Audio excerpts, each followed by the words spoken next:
Saan ba nakukuha ang kinikita natin sa Online Business Academy? Magandang tanong to guys kasi isa talaga to sa mga lagi natatanong sa akin. Paano at saan nga ba napupunta yung kikitain mo once mag-start ka sa Online Business Academy? By the way, kung hindi mo pa alam ang Online Business Academy, ito ay isang legit side hustle at online business na ginagawa namin ngayon. May sistema, may trainings, lahat ng scripts and materials is provided na for you.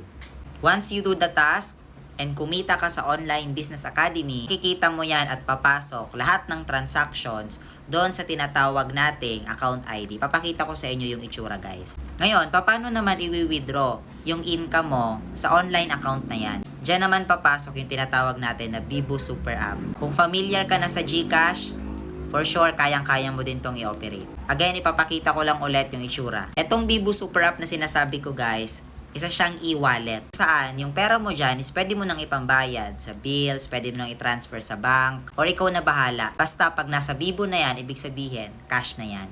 Na pwede mong ma-withdraw anytime. So guys, if you want more OB content like this, mag-follow ka lang sa akin at mag-subscribe ka. And if you're interested, huwag ka mahiya, comment ka ng location mo.